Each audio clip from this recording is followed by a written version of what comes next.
I made a note on this guy, so I was so curious about this. But you had mentioned quarterly versus monthly subscriptions, and so what's the actual like impact that you see shifting from a monthly to a quarterly model for a lot of brands? In my experience, I've seen mostly monthly, so I think that's just Yeah. interesting to find out.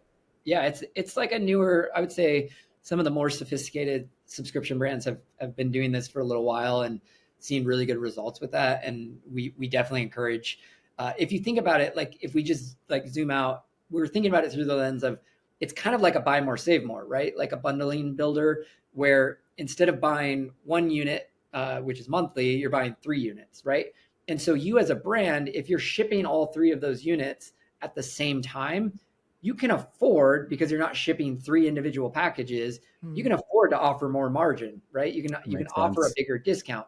And so you're incentivizing, it creates this win-win scenario where you're incentivizing the consumer, in this case subscriber, with a higher offer, subscription offer.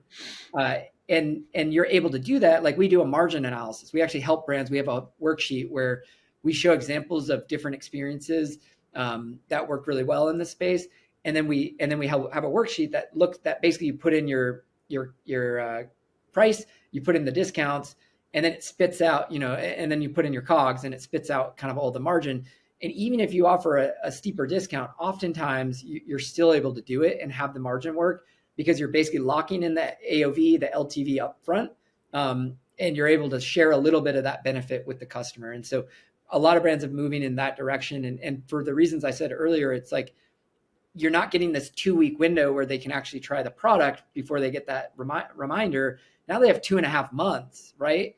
And that's plenty of time to build a habit, right? That's actually the ideal time. And some brands will even do 6 bottles every 6 months, right? Like depending on the format. So, and then you can operate even steeper. And now your payback's on the first order. And what you tend to see is like the AOV goes up, the opt-in rate goes up. It's like everything that you want. And then you actually have the time to train that customer on the behavior you want, which is the habit, right?